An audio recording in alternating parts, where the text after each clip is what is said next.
Members of the Progressive Caucus, I greet you. South Africa carries a revolutionary, historic and future obligation to guarantee peace and stability in the whole of the African continent. This must be done in conjunction with all other patriotic Africans in the entire continent. Like all African countries, the Democratic Republic of Congo is our strategic ally and must remain as such. There is nothing wrong with South Africa's participation in peacekeeping missions, including in the DRC. But such should be done with maximum support and military capacity, which this government is not providing to the South African National Defence Force. Our soldiers were surrendered to rebels by this government, which has neglected all aspects and facets of the army. We are fully aware that there are many role players in the DRC, including foreign governments and businesses that thrive through the destabilization of the DRC. We as Umkhonto weSizwe believe that South Africa and all other progressive forces in the African continent must not retreat and neither surrender to the rebels and the external forces that are at the center of the ongoing conflict in the eastern part of the DRC, particularly Goma. Honorable members, the DRC is kept in perpetual conflict because there are forces that seek to loot natural endowments and mineral wealth. The African continent must never surrender to the DRC to external forces and rebels sponsored by foreign governments and private role players. When President Zuma was president of our country, there was never an attempt to attack our forces because they had maximum support. We are fully aware that the military intervention where our soldiers lost their lives was part of the Samir DRC. South Africa's participation in any peacekeeping mission should however be strategically placed, well-funded and supported, whether as part of SADC or United Nations. We know from the reports of our soldiers on the ground that the South African National Defence Force, particularly its Air Force capacity is being systematically decapitated and weakened. Without a well-capacitated Air Force, we will not win the battle against rebels and will not be able to silence the guns in the continent. South Africa is supposed to have the strongest and the most organized Air Force in the entire African continent, which under the current political leadership would be used to back up our peacekeeping missions whenever they are deployed on the ground. The grounding of the South African Air Force, symbolized by the humiliation absence of a flying past at the recent presidential inauguration, is a glaring testament to how far the defunding of the South African National Defence Force has gone. Honorable members, the inability to fill aircraft for ceremonial duties is a symptom of a broader crisis. A military that can no longer fulfill its mandate to defend national interests and support peacekeeping operations effectively. Our forces are left vulnerable due to inadequate funding, outdated equipment, and poor logistical support. The lives of our soldiers are put at risk in hostile environments with insufficient protection, and now we are seeing the tragic consequences. The government must be held accountable for sending our troops into danger without necessary means to ensure their safety. Under President Zuma, South Africa played a key role in bringing peace and stability in the DRC, supporting military and diplomatic efforts to curb violence and foster democratic transitions. President Zuma's administration provided substantial support to peacekeeping missions and actively engaged in conflict resolution efforts. President Zuma played a leading role in supporting the peace, stability, political and economic progress of the DRC because he understood our progress and success as a people cannot be separated from the development of the entire African continent. Additionally, to military and peacekeeping deployments, President Zuma played a leading role in safeguarding the political stability of the DRC in order to realize socio-economic progress and prosperity. We as Umkhonto weSizwe stand here today to make the following demands, directives on what is to be done. One, South Africa and all other African countries and continental organizations must continue to play a meaningful diplomatic, economic, political and military roles in the DRC with the aim of safeguarding maximum stability and economic progress. Two, South Africa must fully support SADC and the Eastern African Community Joint Summit resolutions to declare ceasefire in Goma, that the Chiefs of Defense submit resolutions to declare a ceasefire or forces ceasefire to support the Chief of Defense Forces summit resolution to declare that we develop a security plan for the region within 5 days. That South Africa must fully support the idea brought by President Zuma in 2014 of establishing an African standby force, which will combat all forms of rebel movements, terrorist activities in the African continent. It is only a unified African standby force with maximum ground, air force, and naval capacity that can sustainably defend our continent from sponsored destabilizations, which is done for the theft of our natural endowments. That we demand the restoration of the South African Air Force, the army with full operational capacity, and that its top priority, that should be its top priority. Also, that to also develop and implement a sustainable peacekeeping strategy.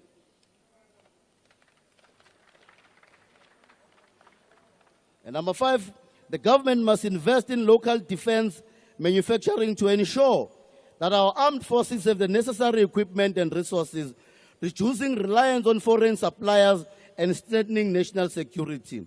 And lastly, Chair, Madam Speaker, the South African government must broaden and strengthen our economic cooperation and integration with the DRC.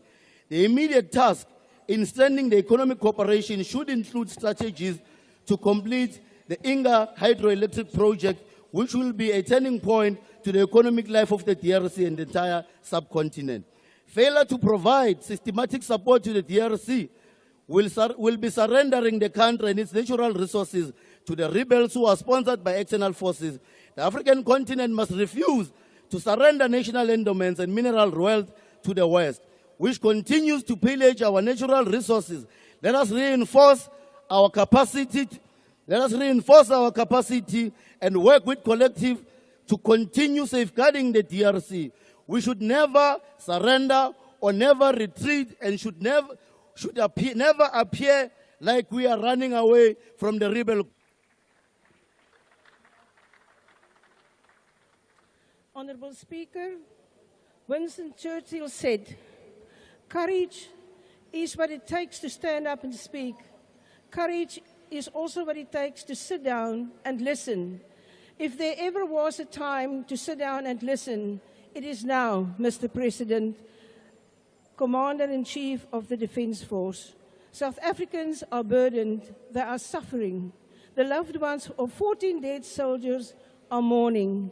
The families of about 2,000 of our troops trapped in the Democratic Republic of Congo are worrying about their safety, and if they will ever see them again, asking, what are we doing there? Armed conflict has been a part of the DRC for more than a decade, and South Africa has been involved in various missions in the region over the years. But concerns over SADF readiness were already raised in 2016-17, when Mission Thebe trained 9,000 FARDC recruits to create a rapid reaction brigade in the region without proper authorization.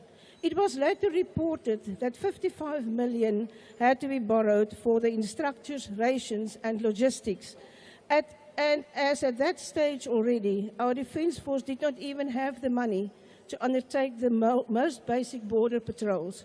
Honourable Speaker, our soldiers are developed on a long-standing peacekeeping operation, but the current situation, as we have heard firstly through social media, is that our troops are trapped and encircled by the M23 rebels without communication, without support, and apparently without a way out, living in conditions that would not be out of place in conventional warfare.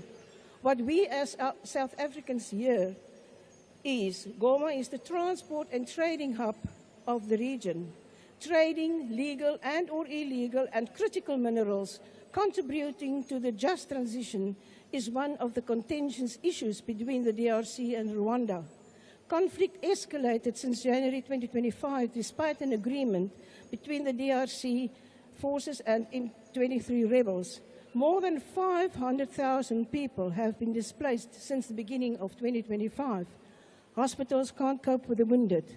Food and water is a problem. they fear a cholera outbreak. Thousands of soldiers and civilians already lost their lives. Our soldiers did not receive the support they needed. Our soldiers' core objective was peacekeeping.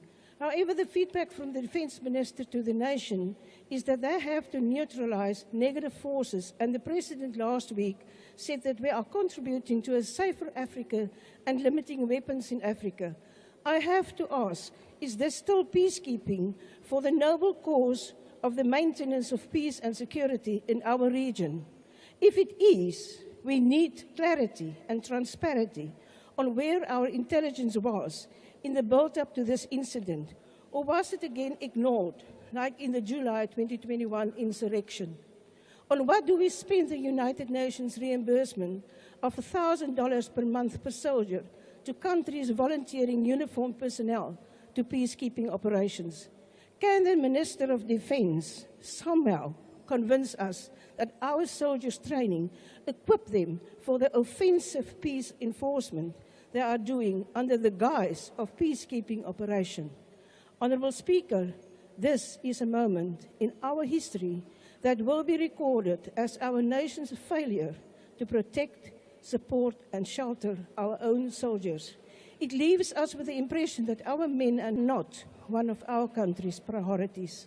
The defence budget has been under severe strain for more than a decade, resulting in a woeful lack of proper training and resources. The previous ANC governments failed to prioritise our defence force for years. The Defence General Staff and Ministers of Defence waxed lyrical about wanting to be a security force to be reckoned with in the SADC, while they did send a message to our soldiers and our nation that they do not care. Honourable Speaker, Churchill also said, the price of greatness is the responsibility. So please, Mr. President, take up the responsibility and withdraw our soldiers immediately from the DRC. Ensure that the core functions of the Defence Force are funded. Make the lives of our soldiers matter and address the shortcomings of African peace-led operations through diplomatic solutions. That will demonstrate responsibility and care, the totality of greatness. I thank you. Thank you, Honourable Member. Honourable J. Malema.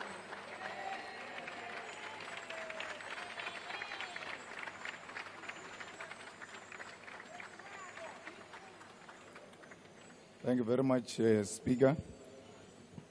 Speaker, I would like to begin by sending our condolences to the families of the 14 members of the South African National Defence Force who recently lost their lives in the DRC.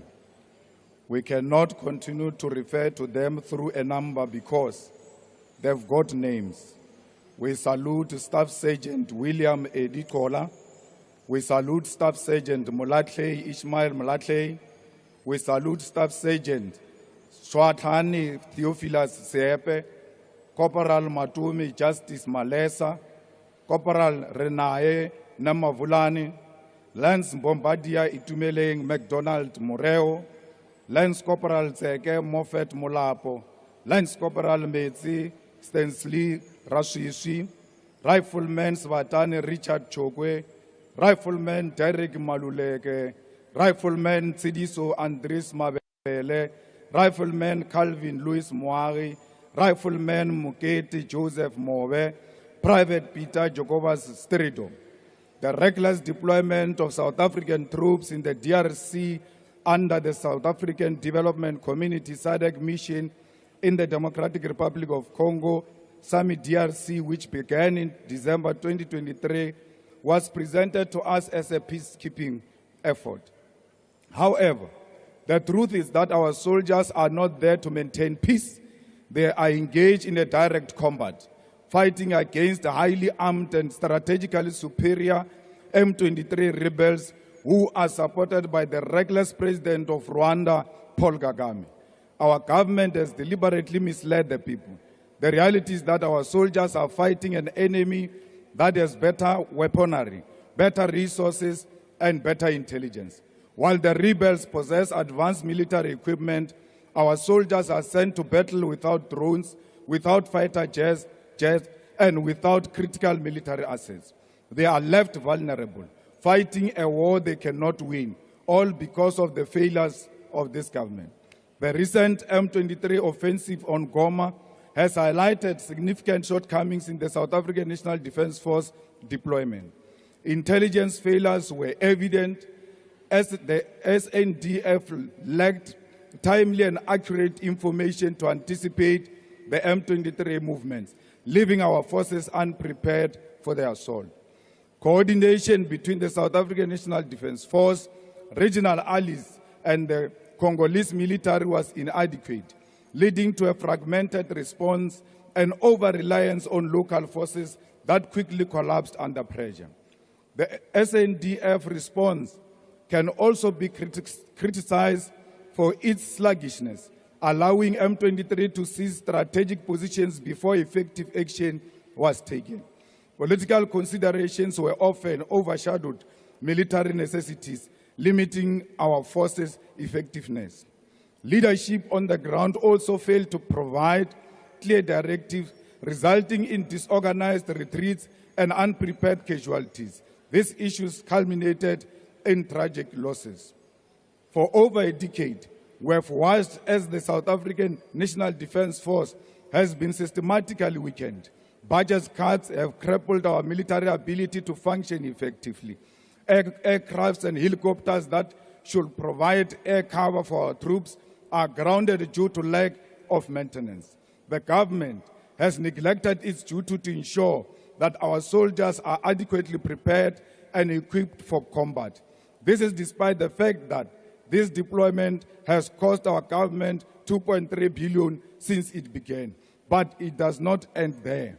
The defense sector has been ravished by corruption. Officials at denial have looted and mismanaged funds, selling South Africa's defense technology to foreign entities. This is nothing short of treason. At the same time, the Department of Defense has wasted over 250 million outsourcing IT services while ignoring existing in-house capabilities. This is a blatant theft of state resources, and it is our soldiers who pay the price. We must be clear, the deployment of our troops in the DRC is not about achieving peace. It is about sacrificing our soldiers for war that has no end in sight. This government continues to send them to die in foreign land, and when they do, their bodies are not even repatriated with the dignity they deserve. We are still waiting for the bodies, even after the Chief of Defense said the bodies will come the following day. The South African National Defence Force soldiers who passed away in the last few weeks have still not arrived home, with several delays being blamed, which is unacceptable. The families of these fallen soldiers are left waiting, grieving and struggling for answers. Our troops be brought home immediately. We cannot allow more lives to be lost in a senseless conflict while corrupt politicians continue to loot and mismanage our defense resources. Bring them back home now. This past weekend, South Africa participated in a joint SADC and East African Community Summit in Tanzania to discuss DRC crisis. We agree that there must be ceasefire, and we agree that the chiefs of the military must come together to create a clear passage of the ceasefire.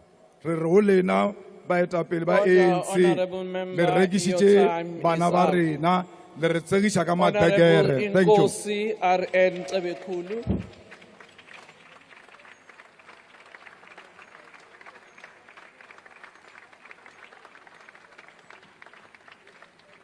Honourable Speaker, thank you for the opportunity. The Inkatha Freedom Party is profoundly saddened by the tragic loss of 14 courageous soldiers in the Democratic Republic of Congo. We extend our deepest condolences to their families, loved ones, and the entire South African National Defence Force. The IFP recognizes the vital role the SNDF plays in safeguarding peace and stability, both within South Africa and across the region. We commend their unwavering dedication to protecting our continent and fostering peace in the DRC. The recent escalation of violence and the provocative war-baiting rhetoric are deeply concerning and entirely unacceptable. The IFP unequivocally condemns such actions in the strongest possible terms. Furthermore, The IFP believes that South Africa should continue to play a strong role in promoting peace and stability among other African states, and that it should support the programs of SADC and the United Nations. Every effort must be made to find lasting peace through diplomatic engagement and negotiations. We must silence the guns. We, therefore, warn against an abrupt and uncoordinated withdrawal of peacekeepers in the absence of a commitment from all states and parties to ensure that lasting peace will be guaranteed. South Africa cannot afford another wave of influx of refugees and asylum seekers, which would be the case if the summarily withdrawal troops at a time of uncertainty, instability, and rise in hostility. Our presence in the DRC remains strategic for peace. Peace in the DRC means peace in Africa. With regards to South Africa's contribution to the SADC peacekeeping mission, we need an honest assessment of the state of the SNDF. At this time, we should caution against finding financial solutions to non-financial problems. The IFP will not prematurely call for an additional budgetary allocation to the department until a thorough assessment has been done. This has been witnessed by the findings by the SIO of how finances have been mismanaged in the department. Our position is based on the understanding that increased budgetary wrongly assumed to proportionally rise in defense capabilities, which is always the case. Despite the department's critical importance, some unpatriotic individuals shamelessly exploit and loot its budget. The IFP believes that it is time to devise a constructive plan. The road ahead requires bold leadership from all sectors of our society to ease the anxieties of peace-loving South Africans. Ngqongqoshe sithi ayibuye imizimba yabafowethu nodadewethu swelakele kuleli yazwe. Ababuye bezofihlwa izinto esemkhulu ngesizotha nenhlonipho. Amaqhawe namaqhawakazi abeyodala ukuthula noxolo kuleli yalizwe lase DRC ukuze abantu bakhona bekwazi ukuhlala ngokuthula njengoba kwenzeka lapha nakwamanye amazwe. Izwe lethu iSouth Africa iyingxenye yamazwe abumbene ukudala uzinzo kanye nokuthula ezwenikazi lethu iAfrika. Umlando usibikela ukuthi iSouth Africa ike yaya kuleli yalizwe yaletha ukuthula eDRC kwaba impumelelo.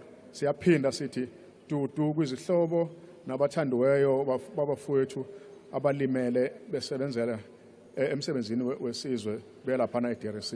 Sengathi kungashesha ukubuyiswa kwezidumbu zabo ukuze imindeni isheshe igcine izimfanelo zokubabeka imizimba yabo phansi ngokuthula nesizotha. Siyathokoza. Thank you very much, Honorable Kulu. Honorable Jim Mackenzie.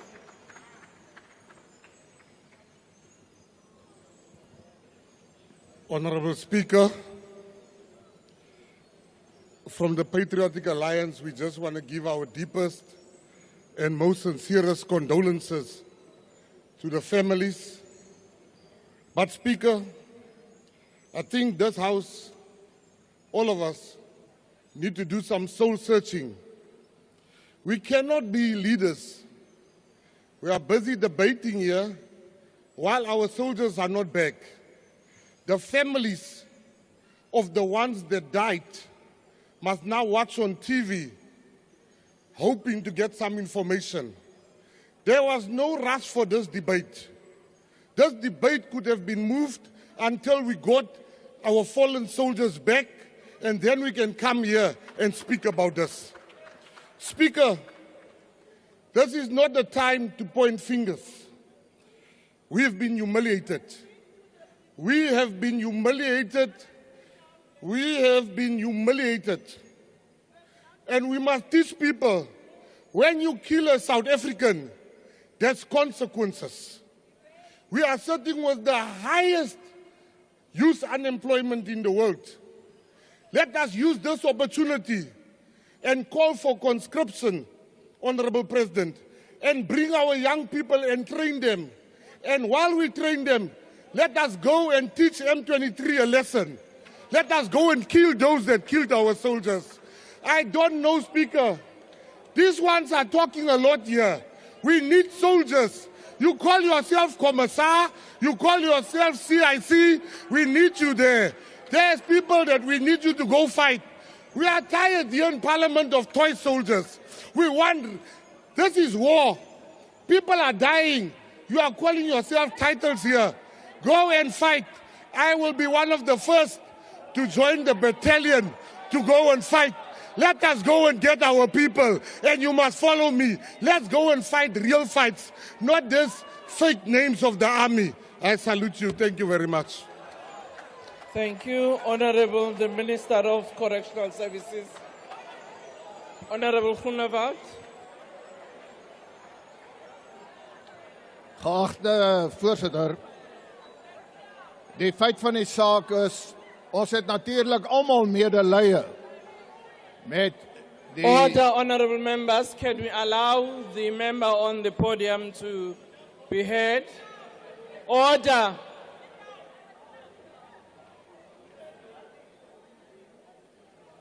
You can go ahead.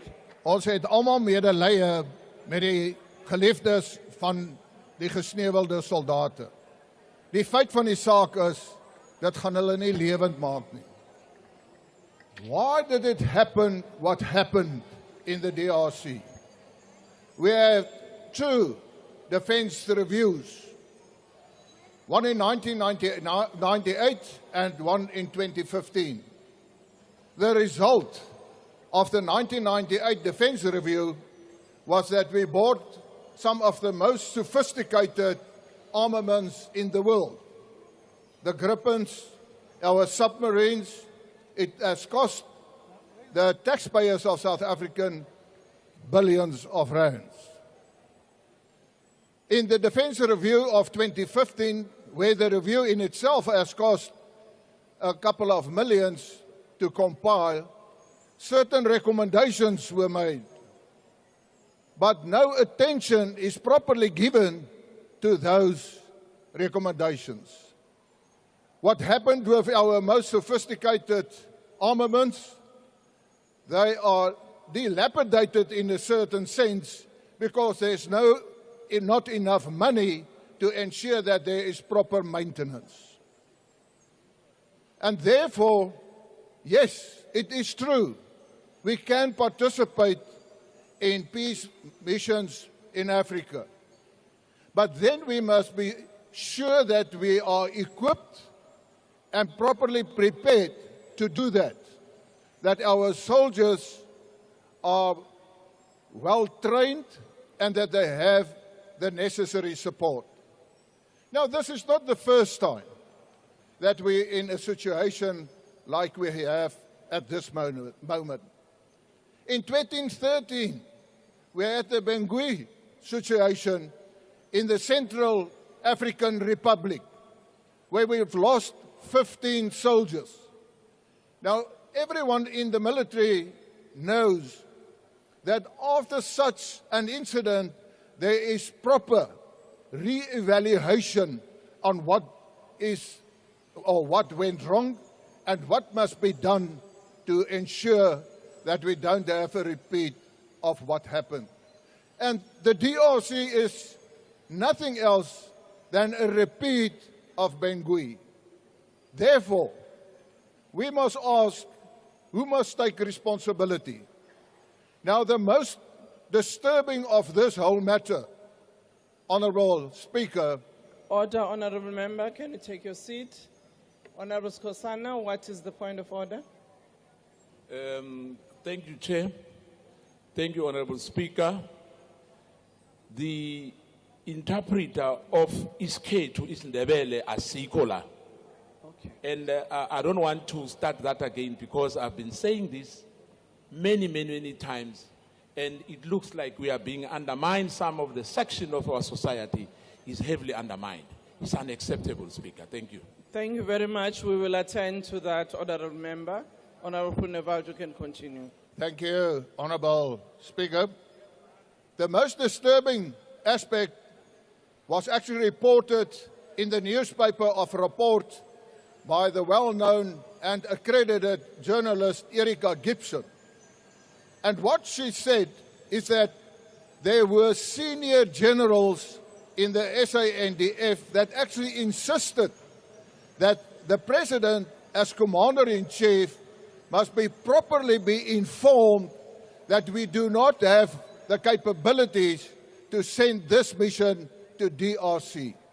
But the top generals prevented them to put forward that information. Now, Honourable Speaker, the Freedom Front Plus asked the President to appoint a judicial commission of inquiry into these allegations. Because if we do not attend to that, then we are in a fortnight of a military coup and the President won't even know it. I thank you. Thank you. Honorable Trollip.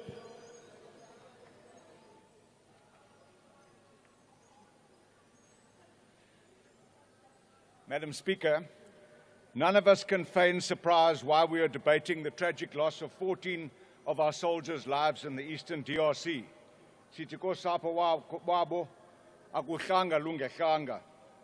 It is clear that we have learnt no lessons from the fateful Battle of Bangui in the Central African Republic, and that perennial budget cuts have emasculated our defence force. In fact, the hollowing out of our defence force began with the corrupt manipulation of arms procurement facilitated by the erstwhile President Zuma and his associates. This not only placed the Defence Force in a precarious financial position, but it has also continued to constrain its operational effectiveness due to the unaffordable maintenance and lack of capacity to deploy the said armaments. This has been compounded by progressively ineffectual and inexperienced ministerial and military leadership appointments. On the 15th of July, my Action SA colleague Lerato Ngobeni outlined the inevitable consequences of the systematic hollowing out of the SANDF's capabilities in the Defence Committee. These are her notes, and she said, "This department has been severely mismanaged and underfunded for decades that is placing it at a perilous risk." She went on and warned of the dire consequences of our sovereignty and the lives of our men in uniform. And she said the misalignment of the budget in the deployment to the SADC mission is going to expose our men and women to fierce militant insurgency while being ill-equipped, overstretched, underfunded, and without sufficient combat and intelligence support. She asked the Minister, how many more lives must be sacrificed before this government acknowledges the urgent need to overhaul the state of our armed forces?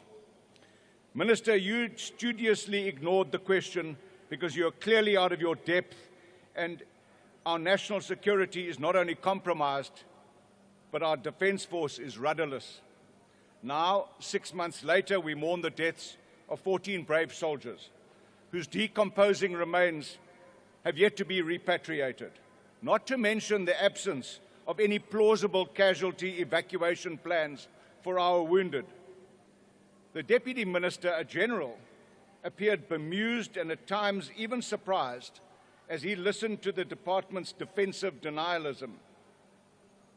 His silence in the committee, when we met as a joint committee, exposes why we oppose the existence of deputy ministers. They are impractical, ineffectual, and superfluous. The department's political and military leadership sat in that committee and presented like hapless hares in the spotlight. Our warning has fallen on deaf ears.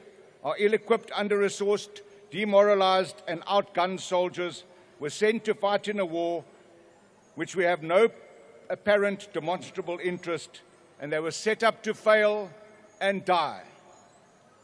I'm proud that in October last year we rejected this government's reckless attempt to throw an additional 2 billion rand at the deployment in the DRC. We refused to support this folly then, and we are even now more determined than ever to demand its end. As confirmed by Minister Mochega in her reply to my parliamentary question, she said the deployment is devoid of strategy, lacks a clear national interest, suffers from inadequate capacitation and frankly has no defensible reason to continue. Minister Angie Mochega must resign or be fired by the end of the day. Our troops must return before the end of this month. Order, Honourable Member, your time is up. Thank you very much. Honourable Swart.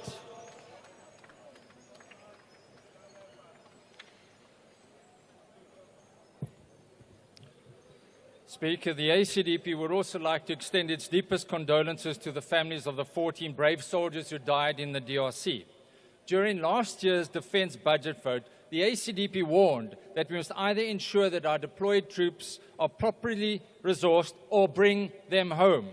Now, what does properly equipped means? It means air combat support, Roy Falk helicopters, proper medical facilities, logistical capabilities, radar defence systems, artillery, drones and heavy mortars. These were sadly lacking. Speaker, we all agree that the defence budget is insufficient, and therefore we need to also accept responsibility, because those parties that passed that defence budget must also accept responsibility. We cannot deploy our troops in this more offensive peace enforcement role. This was not peacekeeping, this was an offensive role to neutralize negative forces and armed groups without proper resources. Senior ranking officers warned against this deployment, citing significant operational risks. Their concerns were ignored.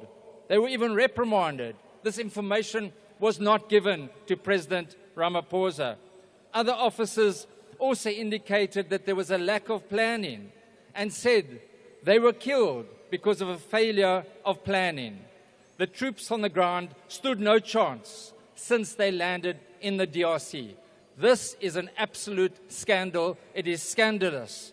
There was insufficient pre-deployment planning and training to meet this ideologically and technologically more advanced Rwandan-backed M23.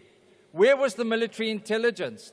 And whilst acknowledging that our troops fought like lions, particularly our special forces, and that the M23 sustained heavy losses, it's becoming clear, abundantly clear, that this was indeed a mission impossible.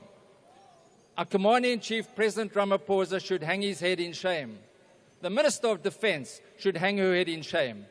And we, who did not appropriate sufficient budgets for the Defence Force, should also hang our heads in shame. We don't need another debate on this issue. We possibly need a judicial inquiry, but at the very least, we need a full parliamentary oversight inquiry into this humiliating defeat, which has not only cost the lives of our troops, but has severely damaged our reputation and that of the SANDF. The mothers and families of the deceased soldiers demand and deserve nothing less. Lastly, we welcome the immediate and unconditional ceasefire calls within 5 days. Bring our troops home now. Order, we call. Honourable Thank Member, you your so time much. is up. Honourable Ngwangwa.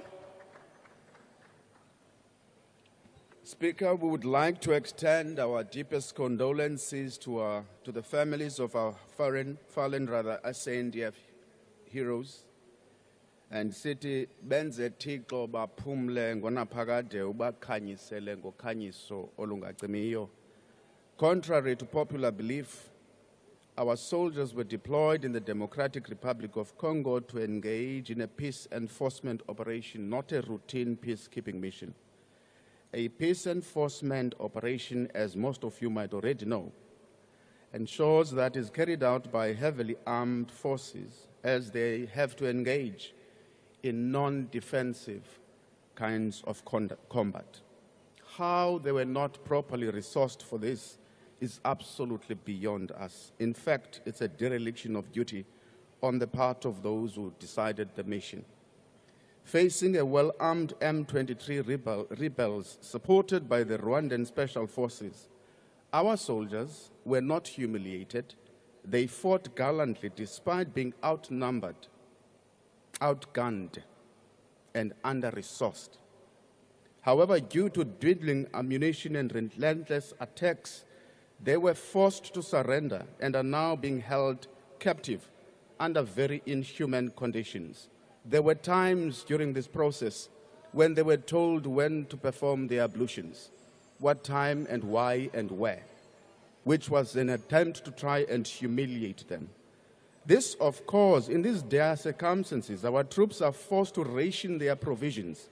For an example, what they call as red packs, originally designed to provide a single meal, complete meal, are now being stretched over 2 days. This stark measure underscores the chronic shortage of essential supplies, such as food and water. In fact, in some instances, they had to wait for rainwater in order for them to be able to get water and to be able to wash their clothes. We have to attend to these challenges which are faced by SANDF. One of the issues that as soldiers, unlike their counterparts from SADC nations, South African troops do not have to receive direct payments from SADC. Instead, their salaries are funneled through joint operations, a process that has unfortunately invited a lot of corruption. When an emergency hits at home, they have to pay for their own repatriation at times to attend funerals of relatives, while the opposite is true for other people who are deployed in the mission. So, indeed, there needs to be a thorough investigation of how these missions are done, conducted, and how and whether we are going to properly resource them. To our soldiers, we must accept, I quote Martin Luther King Jr., we must accept final disappointment, but never lose infinite hope, no matter how difficult the circumstances might be at times. Bring our soldiers back home right now. Your time has expired. Thank you. Honourable Zibi.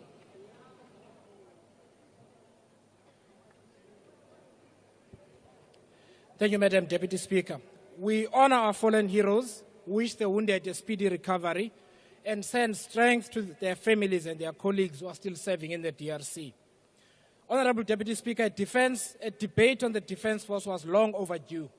For the last decade, successive parliaments have approved budget cuts that have put the lives of the members of the armed forces at risk.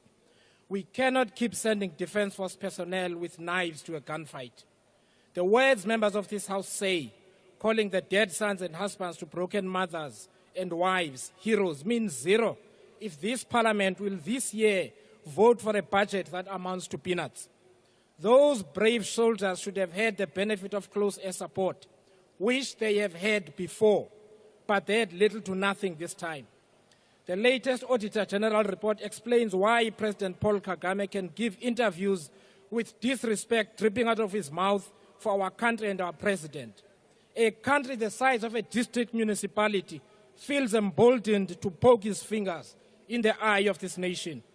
This is why the SAF Force has seen a decline in the number of hours their key assets have been productive, with aircraft flying a total of 712 hours for force employment. This is down from 12,000 in 2012-2013. This decline has taken place under each financial year since 2013, without exception. This amounts to criminal negligence. The decline in available capabilities has had an impact on training and development, with several aircrew losing their currencies. The decline is caused by the reduction in Armscor's dockyard capacity, as well as the inability of Denel to procure material for our troops. Madam Deputy Speaker, we have a senior officer corps that refused to submit to civilian oversight, have overseen a collapse in governance and strategic procurement, financial planning and leadership. Such an environment costs lives, such as we have seen. 3 things must happen. The first, we need a new strategic plan for the Defence Force, the Navy and the Air Force, including the hiring of younger personnel to strengthen our capabilities for the long term. Second, the Minister must table an enhanced budget for the armed forces, and this Parliament must reject it if it is inadequate. Third, the President must install Defence Force leadership that will run that institution properly and not get the sons and daughters of South African mothers killed. Anything less will dishonor the memories of the soldiers we send on such difficult missions. The time to act is now. Thank you. The Honourable Maimane.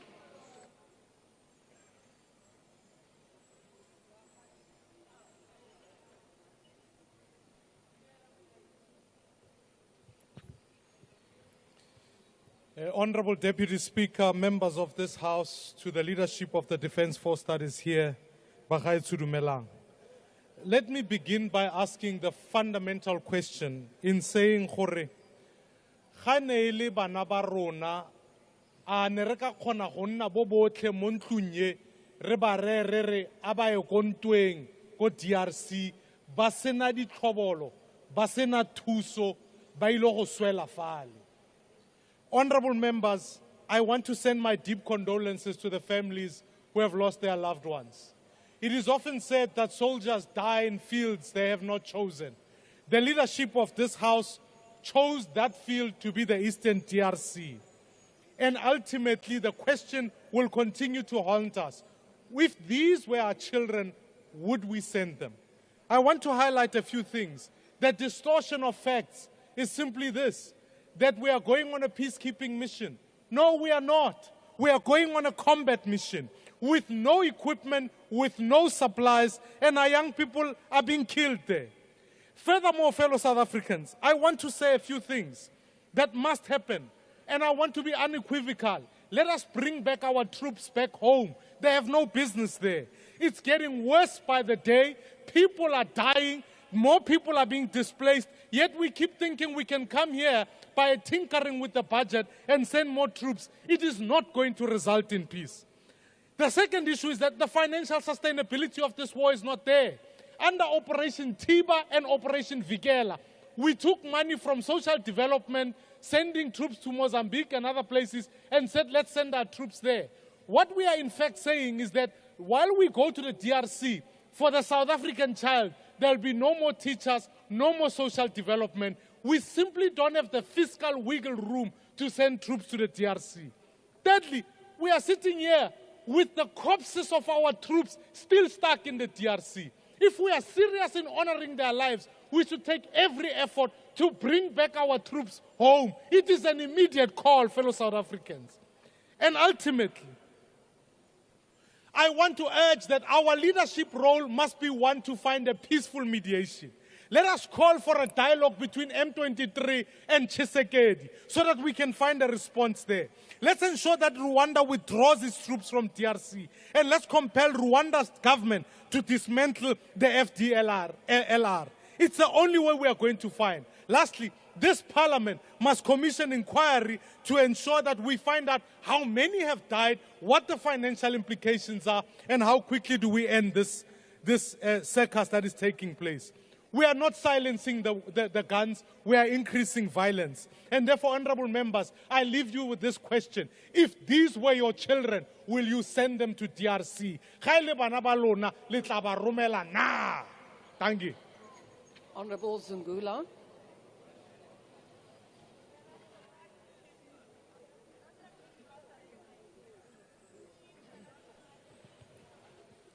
Thank you, Deputy Speaker.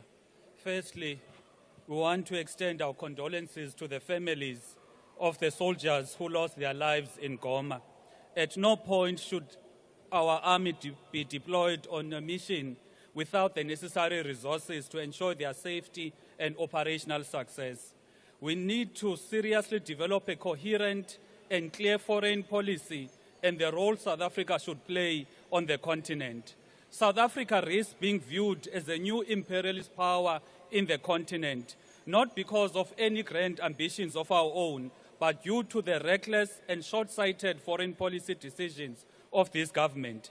In remembering the demise of our heroes, we should ask ourselves, what should be the consequences for those who send our soldiers to die in poorly planned missions? Missions where the objectives are unclear, the strategy is flawed, and the alliances we form raise more questions than answers. One of those questions is, who exactly are we fighting alongside? Did South Africa at any stage fight alongside the FDLR in the DRC?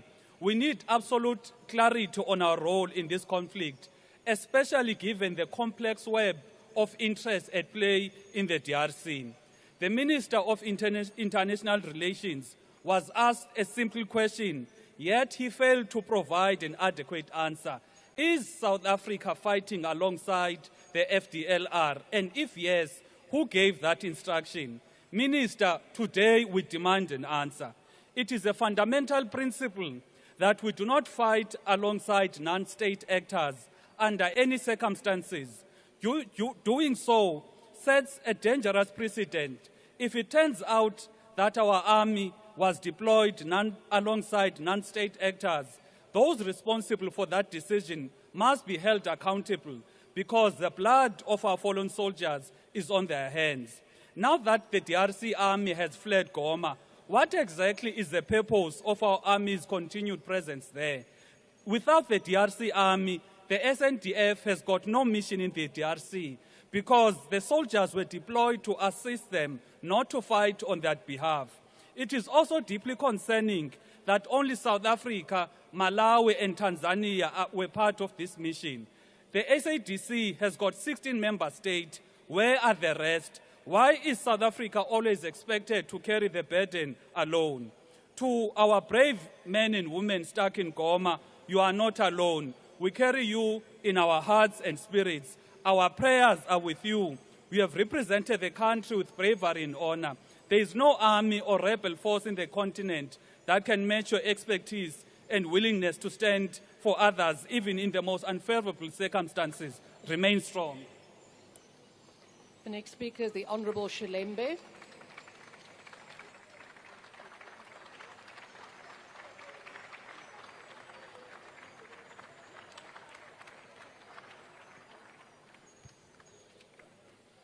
Honourable Deputy Speaker, the DA wishes to convey our heartfelt condolences to all the families who have lost their loved ones, and our prayers are with them during this difficult time.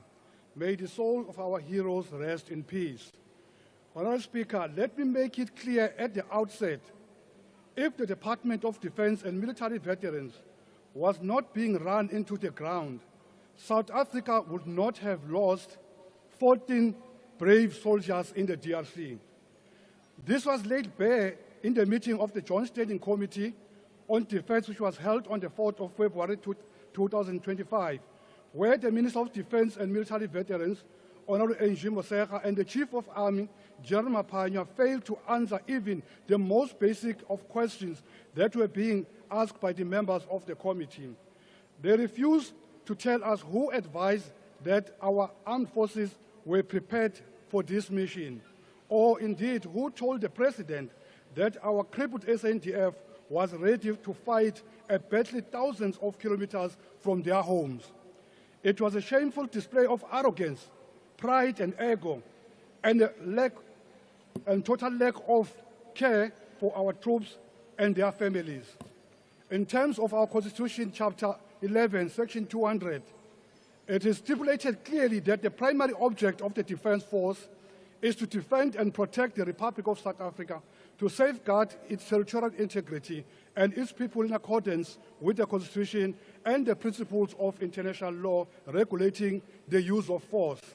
It is disturbing that the DoD in its current form cannot satisfy even that objective, and instead of sorting out the collapsing defense force, the department would rather deploy our soldiers to the fast deteriorating conflict environment in the DRC, ill-equipped, unprepared, and unsupported, then swallow their pride and admit their devastating failures.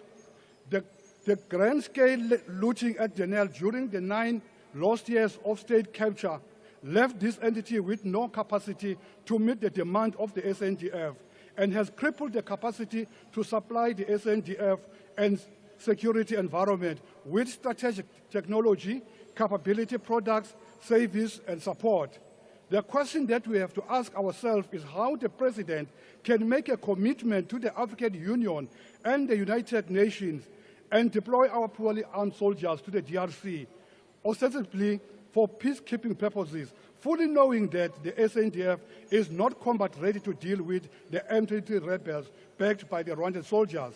The correct answer is that the Commander-in-Chief of the Armed Forces, Mr. Cyril Ramaphosa, either doesn't care or was ill-advised. It is the responsibility of the President and Minister of Defense to ensure that our soldiers are combat ready before they are deployed anywhere, especially in areas like the DRC, where the heavily armed M23 rebels have long been on the advance. The DA finds it bizarre that the President, the Minister of Defense, decided to continue with the deployment despite serious challenges in the Defense Force. South Africa does not have proper strategic airlift capabilities to ensure effective logistical lines between South Africa and Goma. South Africa does not have serviceable C-130 airlift aircraft in SANDF. We rely on outsourced private planes to transport equipment and personnel to the DRC. Our attack helicopters, Rooivalk, which proved very valuable in 2013 when the SANDF and other forces repelled the M23 out of Goma. This time, there were no serviceable Rooivalk to be deployed. South Africa does not have drones and unmanned aerial vehicles, whereas the M23 rebels were manned with modern technology, including short-term distance drones, whereas we have a very limited capability in this regard. Long-distance unmanned aerial vehicles could have helped with intelligence gathering or even for specific airstrike. The SAMI DRC force had a very small contingent of G5 artillery cannons. However, the offensive force such as SAMI DRC should have had a larger artillery component, preferably including more G5 cannons and multiple rocket launches. The families of our deceased heroes are mourning because the DoD failed to support their troops, because the armed forces failed to guarantee our soldiers, because the Honorable President would rather stick his head in the sand than confront the truth, and they died on his watch. Shilembe, your time has expired. The DA reiterates that our soldiers must be brought back with immediate effect. I thank you. Honourable the Minister of Defence and Military Veterans.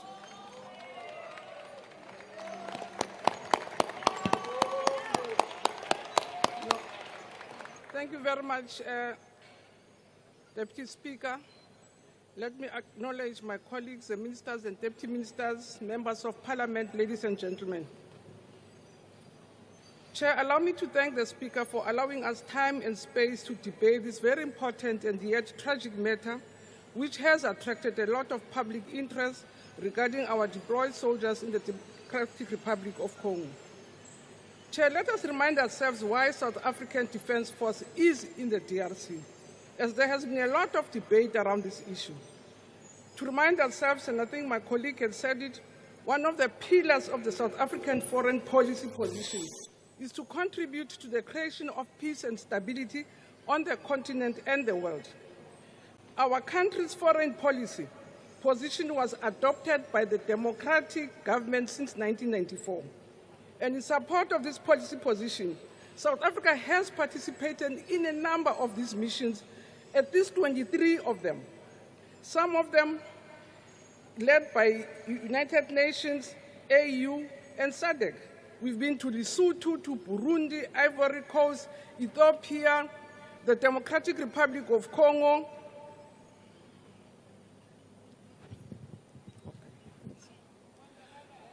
the Sudan, in Sudan and Liberia, just to mention a few. House Chair and honorable members, when it comes to the DRC, I also want to remind this House that South Africa's first Commander-in-Chief, Rolihlahla Mandela, very early in our democratic championed peace-building conflict resolution. It is thus to make, it's no mistake that our SAS Utonukwa brought together the leaders of then Zaire, Mobutu Seseko, and the leader of the fighting forces, Laurent Kabila. And these talks ultimately saw the transition from Zaire to what is today known as the Democratic Republic of Congo. We dare not forget the inter-Congolese dialogue, which we hosted as a country in Sun City for many months. Women across the continent, especially those from conflict-ridden areas, also saw it fit to even have a framework of peace. Hence, 2 weeks back, under Women in Dialogue, they were here also, and some of the women came from these conflict areas. South Africa, Chair, is an integral part of the international community, particularly the African continent. We recognize that our own security, our prosperity and sustainability, and that of Africa, of the African continent, are intrinsically connected, and therefore we understand that our own national interest is linked to Africa's stability, unity, and peace. Thus, Africa, hence we are at the center of these peacekeeping forces. So the deployment of Summit DRC was appointed by an extraordinary SADC summit of heads of government, which was held in Windhoek on the 8th of May 2023, as a regional response to address the unstable and deteriorating security situation prevailing in the DRC. So the deployments of the Summit DRC is in accordance with the principles of collective self-defense and collective action outlined in the SADC Mutual Defense Pact of 2003. Meanwhile, the United Nations Organization also has MINUSCO, which came into effect by July 2010 and was preceded by MINOC, which was there in 1999. The MINUSCO mandate, and I quote, it is to authorize to use all necessary means to carry out its mandate relating, amongst other things, to the protection of civilians, humanitarian and personal support. So, Madam Speaker, let me come back to the incident of 2 weeks ago, where our troops came under attack on the 24th of January 2025. We were indeed taken up by the tragic news that our troops based in Sake, the eastern DRC, came under heavy attack by M23 rebels. In the weeks leading to the 23rd, fighting in that region had escalated, with the rebels group fiercely engaging with the Congolese armed forces. And the intensified fight of M23 made sure that key towns in the province of Kivu, like Masisi, Ngungu, Bidada, and Minova, and all the time the rebels were advancing towards Sake, where the Summit DRC main operating base is located, and this led to our own forces being enveloped. The M23 launched an all-out attack on Summit DRC main operation base, where South African, Malawian, and Tanzanese contingent, together with UNESCO and also the Congolese defense, were located. Heavy shelling of the base was experienced, and this was followed by ground attack aimed at our operational base. M23 attacks were in clear contravention of the Nairobi peace process, and the ceasefire brokered by the Luanda process. Summit DRC stood firm in defense of Sake for 3 days, with battling lasting up to 9 hours of continuous fighting without any pause. Summit DRC managed to contain the situation to repel the attack. M23, with some of their elements, were started withdrawing from the town, and M23 suffered heavy casualties, as reported by United Nations, of ensuing period. It is during this time that we as a country saw 9 casualties, 12 injuries, varying in different degrees. And following the exchange mortar bombs again between DRC and the armed forces of 23 rebels on the 27th of January now, near Goma Airport, where South African Defense Force is co-located with even the Congolese Defense Force, where we lost 3 members and some suffered serious injuries. And one of our soldier who had been killed, who had been hurt in Goma, succumbed to his injuries. As a result, leading us to 14, with one of our members being shot in Goma, bringing to 14. Of the people that have passed on, 7 come from Limpopo, 3 are from the Free State, 1 each from Eastern Cape, Northern Cape, and Northwest Province. And all the members will be raised to rest in full military honors for their sacrifice. And Chair, I must say, from the latest reports, yes, indeed, the delay is very disheartening.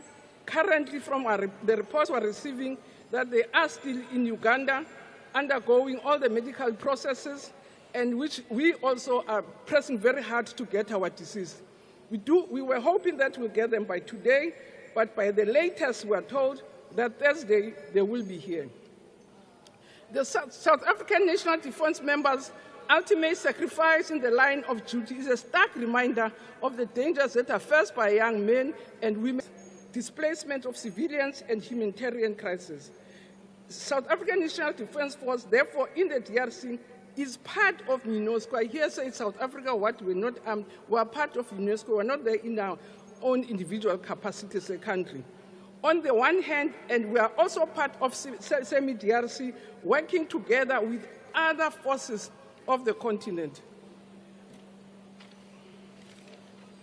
As I conclude, Chair, I'd like to take the opportunity to express our condolences to the bereaved families and the entire South Africa, and wish speedy recovery to the injured.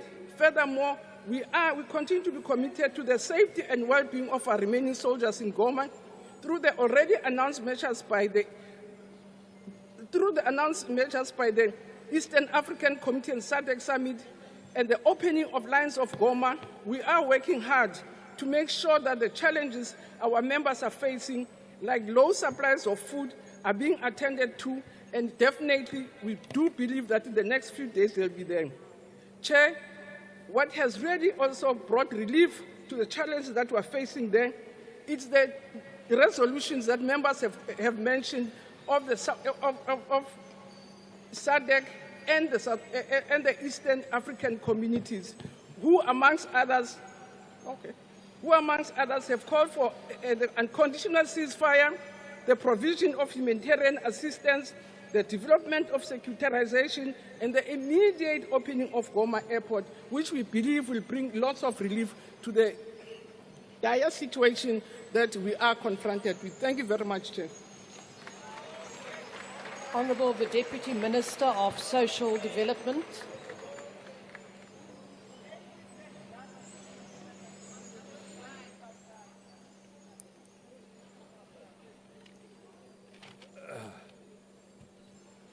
Deputy Speaker,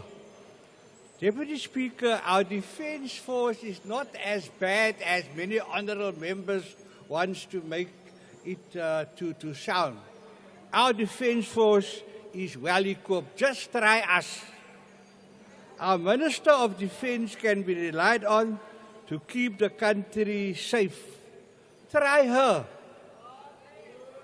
Her deputies, generals in Africa, try them. Deputy Speaker, there is no place for warmongers in the 7th Parliament.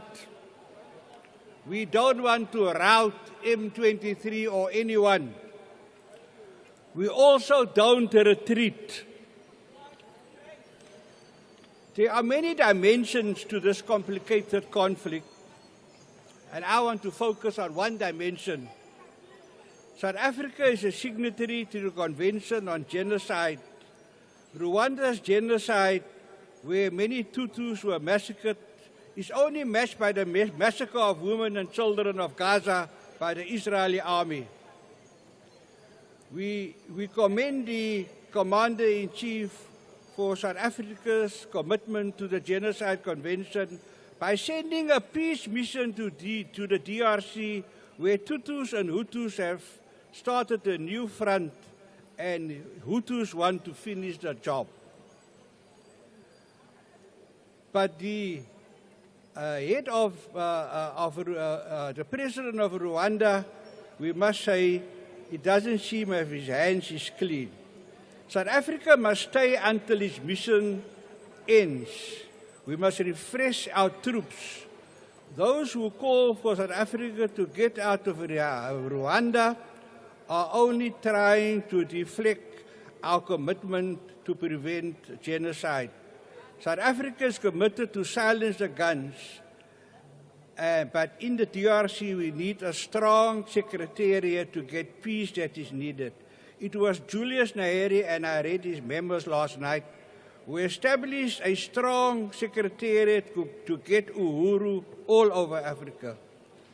This is what we need now, a well-funded secretariat to get peace in the DRC and the surrounding countries. I would like to thank President Ramaphosa for the lowering of the flags to lift our morale as we continue to be the champions to fight genocide. Thank you very much. The Honourable Minister of Land Reform and Rural Development.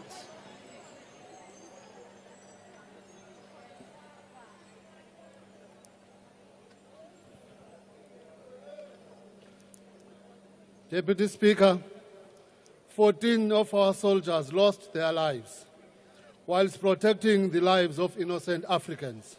Whilst you are right in our view that these deaths are a tragic loss of life, we should equally commemorate and even celebrate our martyred soldiers with honor and pride. They gave their lives to defend fellow Africans and advanced democracy and maintain peace. We support the view that has been expressed that the underfunding of our defense force must come to an end. A military that is underfunded leaves the entire country vulnerable to attack. There is nothing that attracts cowards and dictators more easily to a fight than when they believe that they are not prepared and not ready to defend yourself. Our soldiers must be viewed as martyrs for democracy and peace, and we call upon Defense Minister to posthumously give these soldiers highest military honors for their sacrifice. We unequivocally support the SANDF as part of SADC mission or any mission to support justice, democracy and peace on the African continent. The role of armies of African states must first and foremost be for national defense and not to advance the agenda of former colonizers and imperialists. African armies must never be used to divide the nations and peoples of the African continent. We must remain resolute in our role in advancing justice, peace and human rights, both in international institutions such as ICJ and on the various war zones across the African continent. We must never waver in commitment to achieving the African Union's cardinal objective of silencing the guns on our beloved continent. We must not be swayed or threatened by traitors elsewhere on the African continent or here at home or by any white supremacist foreign leader. We must increase our efforts to build a united and patriotic nation. I thank you. The Honourable Mahlatsi.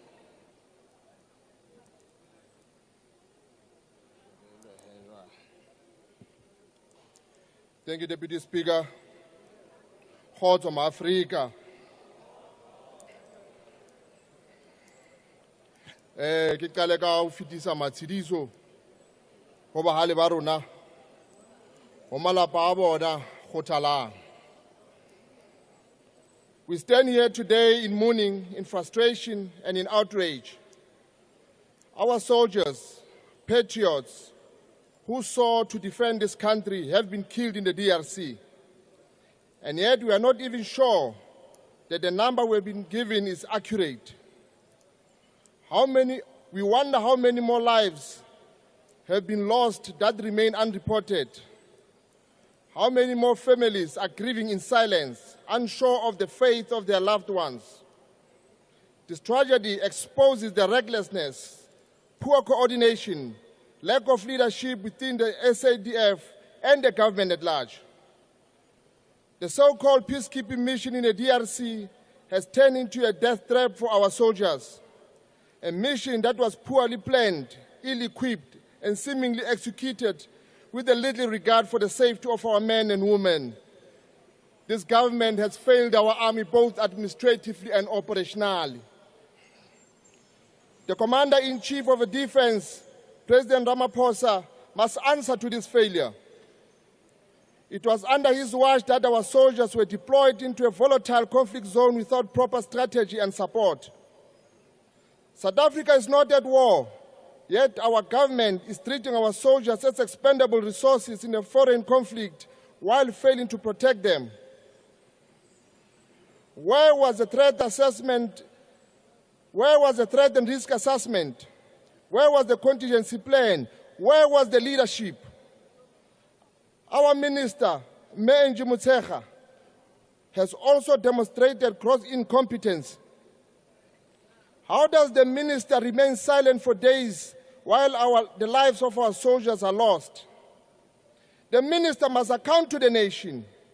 She must explain why our troops were sent into harm's way without necessary intelligence, logistical support, and strategic backing.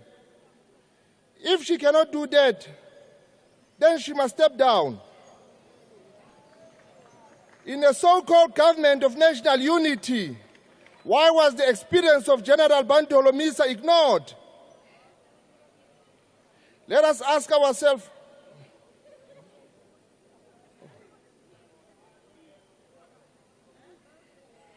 the point of order. Please go ahead and state in which point you are raising.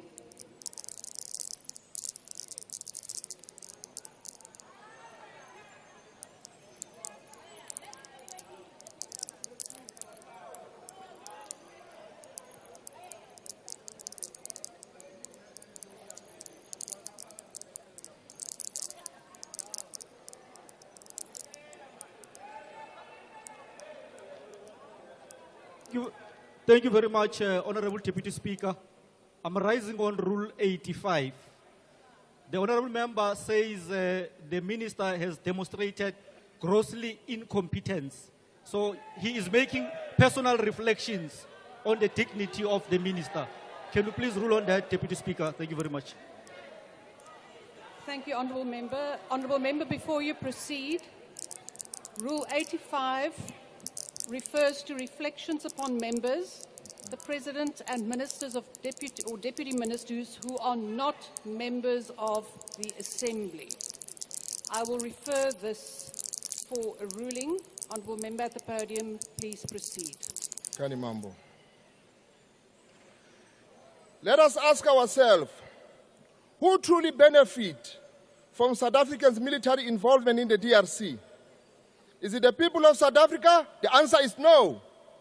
Is it the families who have lost their loved ones? No. The reality is that the mission serves the interest of the political elite and the global power who want to maintain the grip on African resources.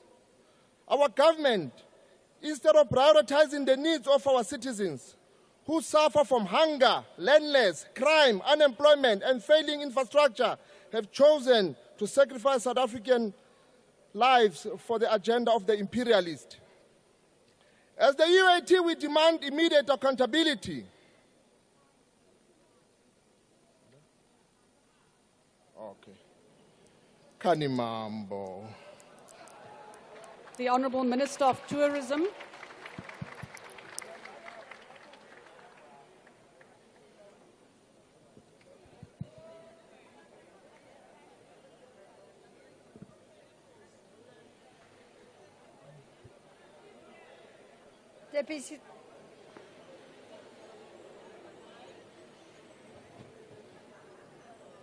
Deputy Speaker, as the Good Party, we send our heartfelt condolences to the families and the loved ones of the 14 fallen soldiers who tragically lost their lives while bravely defending civilians and infrastructure in the DRC. We thank the fallen soldiers and their fellow compatriots for their bravery and role they are playing in silencing the guns in Africa, the African Union's initiative to end violence in our continent.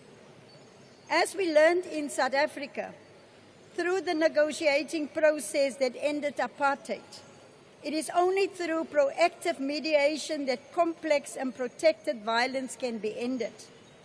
We call on the AU and the United Nations to continue to pressure all parties to go back to the negotiating table so that the Luanda peace process may result in lasting peace in the DRC. It is important to note that the SANDF forces have been in the region for many years. first as part of MONUSCO mission and now through the SAM-IDRC mission. And I think it's too long.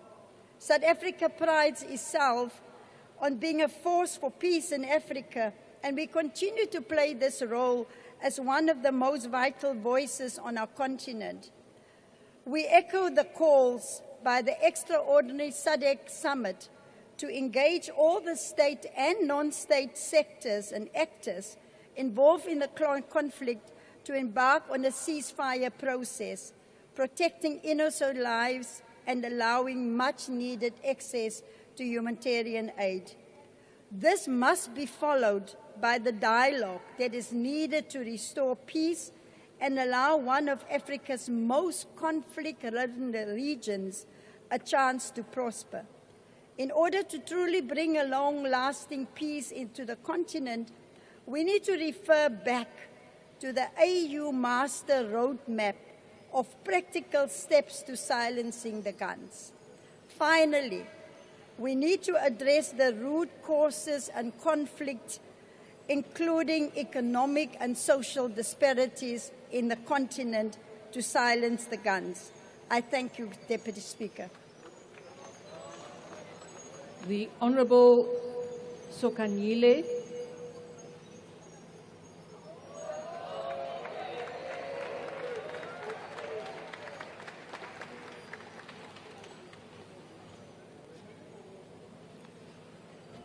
Honourable Deputy Speaker, I rise today to address this House on a matter of a critical national importance, brought to the spotlight by the recent casualties incurred of our soldiers in the Eastern DRC. My contention is that as we mourn the tragic loss of our brave soldiers, we must also extend our deepest condolences to their families and their loved ones, while acknowledging a week of mourning declared by our President, Ntate President Cyril Ramaphosa, who has called for the flags to be flown at half-mast in their honor. During this solemn period, we reflect on how we can continue to uphold their legacy of peace and sacrifice. Remember the men and women who lost their lives, made the ultimate sacrifice for the greater good of humanity. Members, it is important to understand the context of our peacekeeping mission in Africa and to see recent events as part of our long tradition of upholding democratic values internally and amongst our neighbors. Our foreign policy is rooted in the principles of multilateralism, peace, and friendship. We are guided by the constitutional values of our obligations to the AU and the Southern African Development Community, that is SADC, and the United Nations. South Africa has constantly demonstrated its commitment to a better Africa and a better world, recognizing that peace and security are essential to sustainable development and development and economic prosperity. Allow me, honourable members, to remind you of aspects of our peacekeeping mission. Since the advent of democracy, we have deployed our forces in peacekeeping missions across the continent and beyond. For instance, in Burundi, where our troops played a vital role in stabilizing the country and supporting transition to democracy. In Sudan's Darfur region, again, we contributed significantly to the AU United Nations hybrid operation known as UNAMID.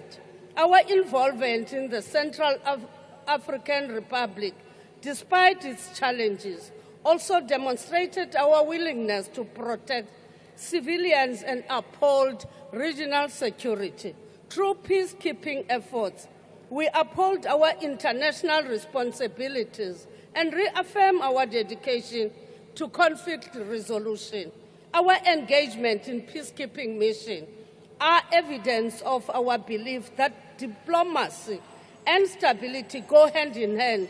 We remain committed in AU Silencing the Gun initiative and will continue to play an active role in ensuring a peaceful commitment.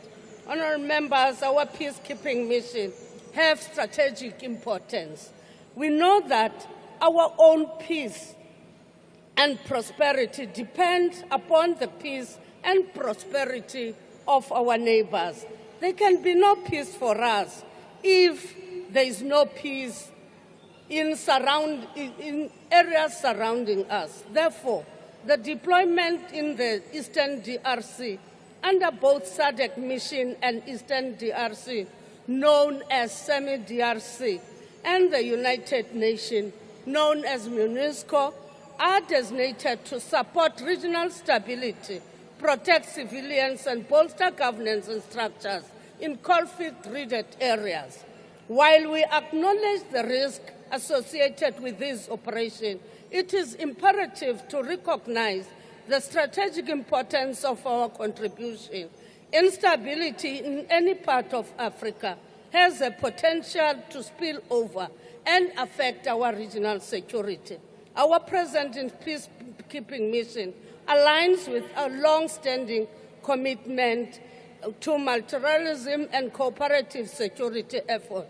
We must continue to strengthen our military capabilities to ensure that we remain prepared to safeguard peace and stability. This includes deepening our partnership with international allies, enhancing defense diplomacy, leverage technology, and naturally ensuring that our troops have the resources they need in every eventuality. Our commitment to multilateralism and regional security must be articulated clearly and constantly. We call upon the stakeholders, including media and civil society, to support the dissemination of information accurately regarding our peace efforts. Our efforts are not driven by hostilities, but by commitment to promoting stability and peace and ensuring that we contribute to the security and well-being of the region and beyond. Honourable members, the sacrifice of our soldiers continues the legacy of those who fought for our freedom. From the struggle against apartheid to today's peacekeeping efforts, their dedication reflects the values of peace, justice, and unity, and they have shaped our nation. By honouring their service, we strengthen our commitment to building peaceful and stable continent for all. In conclusion, let us reaffirm our commitment to the principles that guide our foreign and defense policies. The loss of our brave soldiers is a stark reminder of the sacrifices made in the pursuit of peace. Their legacy must inspire us to strengthen our resolve in ensuring a security and a stable continent. As representatives of the people, we have a duty to support our armed forces, advocate to their welfare, and ensure that the missions are adequately resourced. Together, we must continue working towards a South Africa that is not only a leader in peacekeeping, but a nation that upholds its international obligations with integrity and determination. Thank you very much. The Honourable Powell.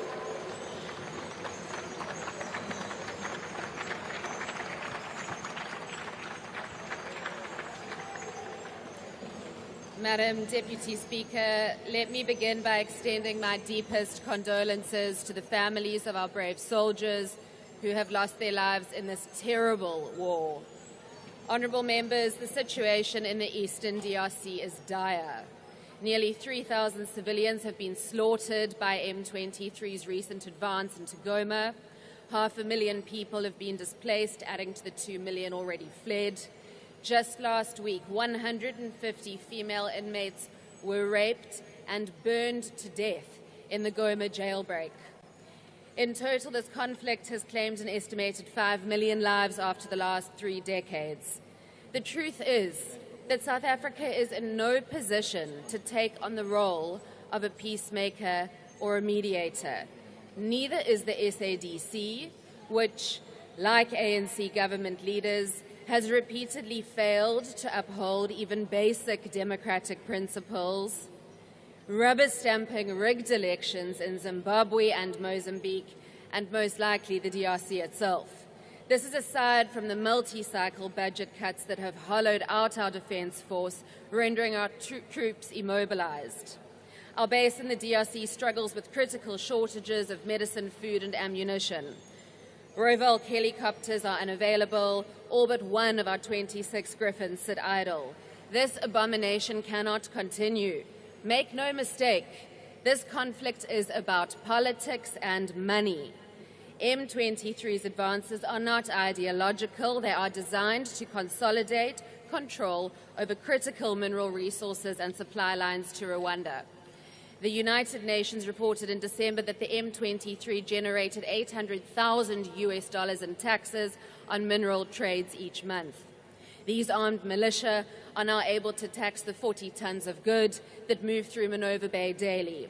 Despite the tragedy unfolding, it was a grave miscalculation for our government to have involved South Africa in this intractable conflict.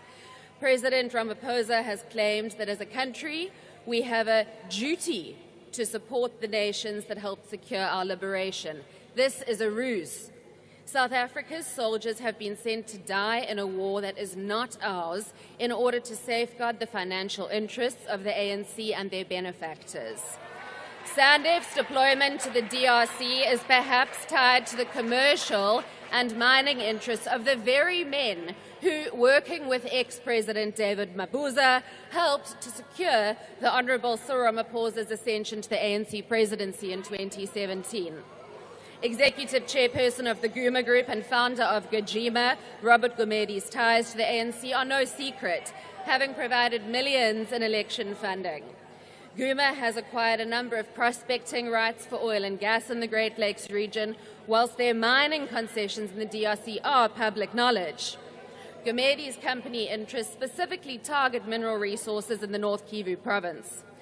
The ANC's willingness to compromise our national sovereignty for political and financial gain is not just limited to mining interests, but it extends to the infrastructure of our nation.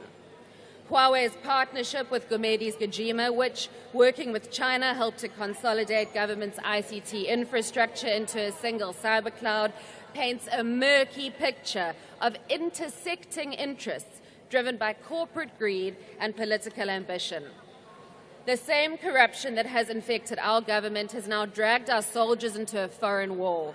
Mining rights and political interests coincide at the intersection of our soldiers' dead bodies, and our country needs to be talking about this and loudly.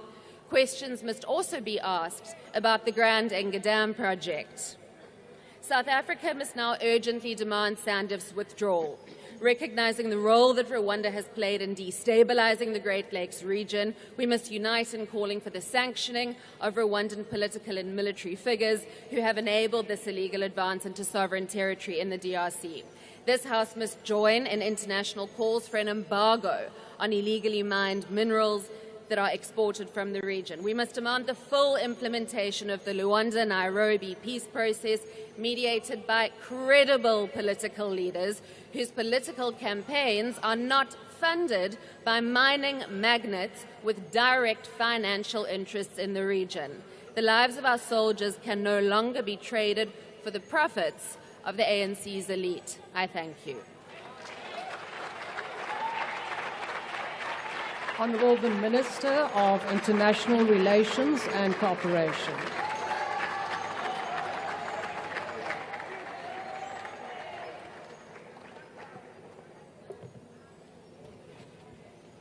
Honourable members, I stand shoulder to shoulder with my esteemed parliamentary colleagues united in our tribute to the fallen heroes of our National Defence Force members, the Malawi Defence Force members, the Tanzanian Defence Force members, and the Uruguay Defence Force, under the UNESCO and the SAMI DRC.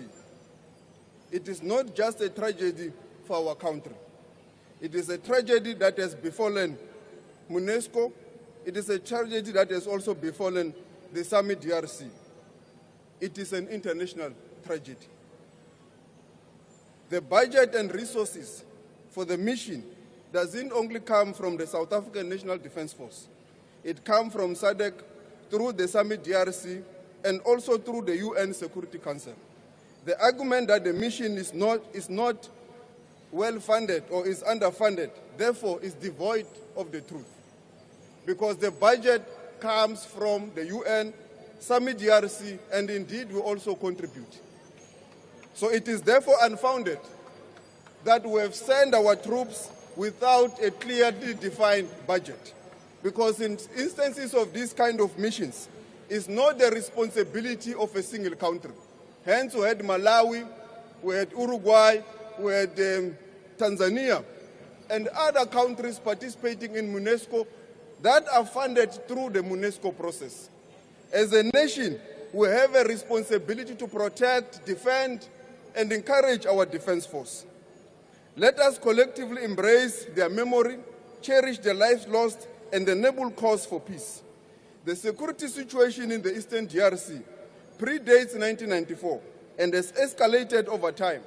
Several illegal armed groups, including the ADF, FDLR, LRA, Red Tabara, and M23, continue to operate in the Eastern DRC and have since morphed into about 150 local armed groups with a presence in North and South Kivu provinces. The recent developments in the Eastern DRC could reconfigure these groups.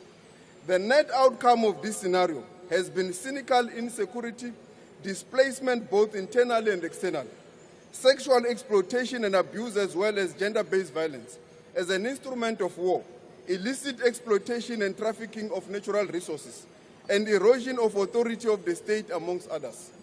Human security and development has thus been extensively undermined. Various peace initiatives have recognized the need for a dialogue with all armed groups and the state actors to resolve the conflict. Hence, the recent summit of East Africa and the SADC region resolving on this matter again. There has also been recognition of a peacekeeping mission to support the government of the DRC in achieving peace. Hence, the UN deployed in the various stages of the conflict. SADC and East Africa community.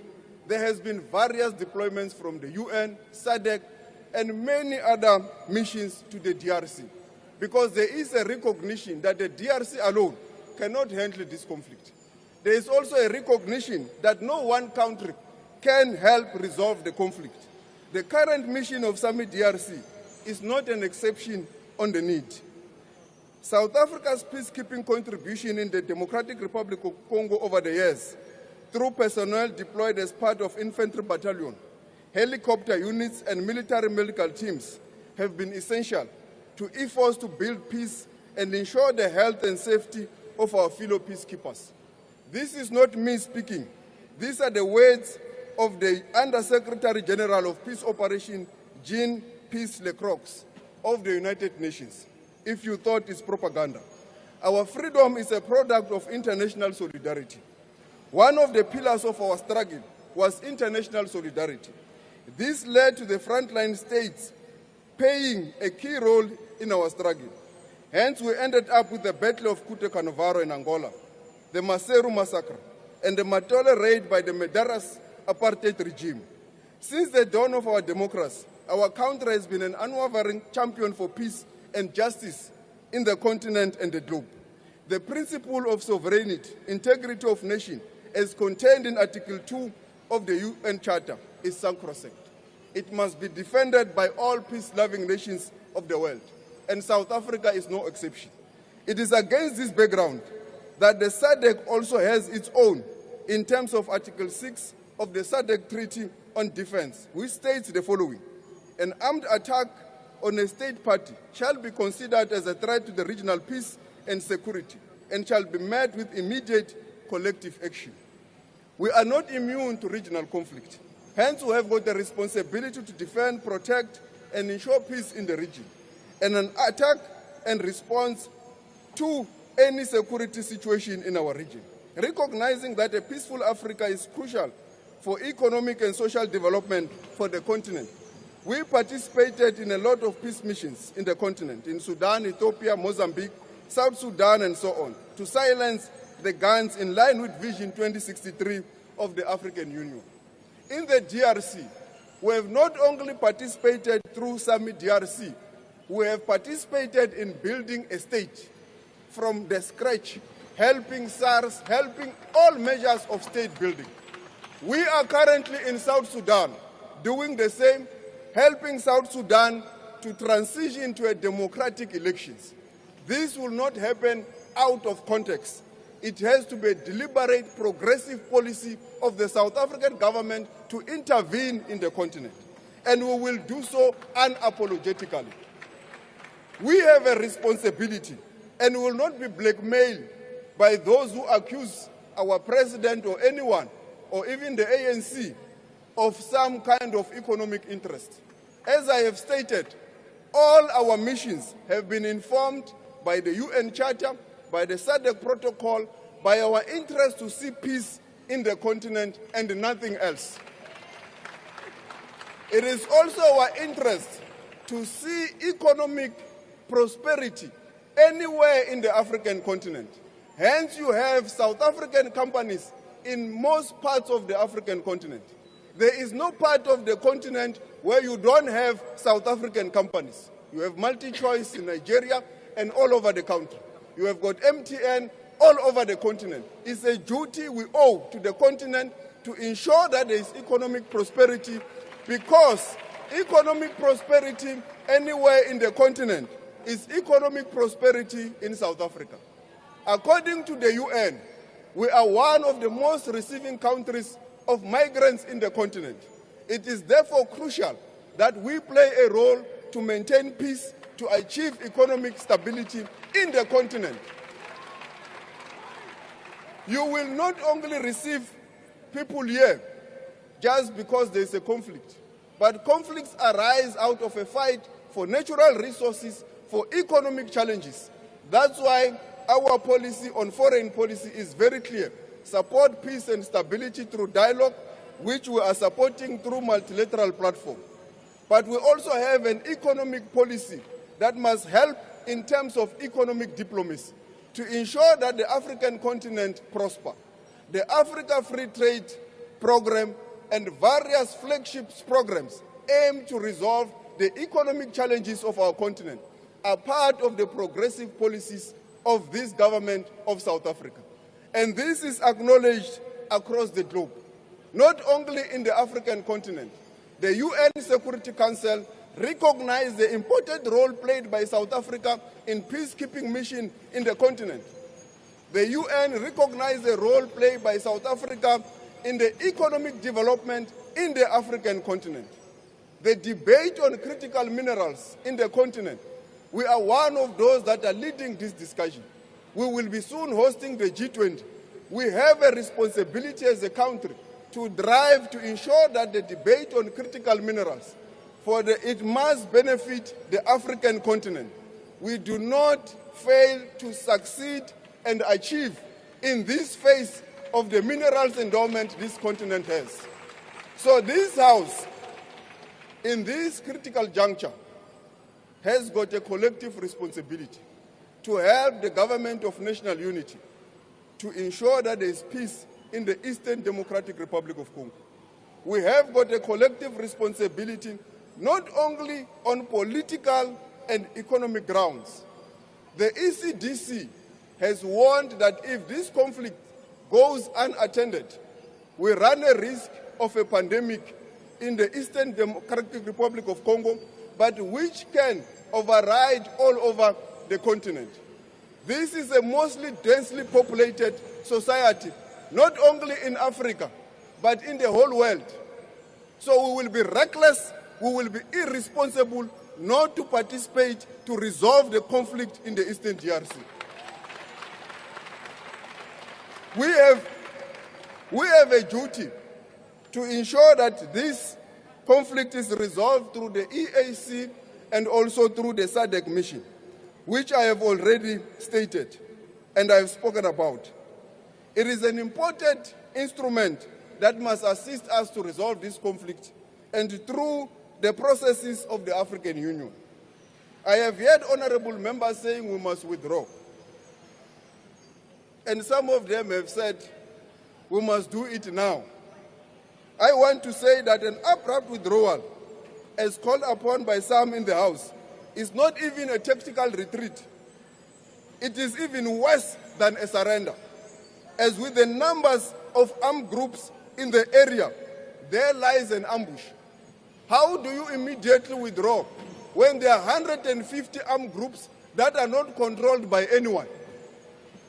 You are sending our troops yourself to an ambush, because as they leave, they will be running to many ambushes that are uncoordinated and unknown. It is against this background, that the South African government support the processes of the East Africa and the SADC region of a ceasefire, of reopening of the Goma airport, of reopening of the supply routes to enable the normalization of the situation. When the situation has been normalized and there has been a proper assessment, our boys and men will definitely come back home. But there must be a process, there must be calculated means that are undertaken, that we make sure that what we are deployed for them does materialize, does exist, and it is achieved. We will not deter as the South African government. We will march forward to ensure peace in the Eastern DRC. Thank you very much.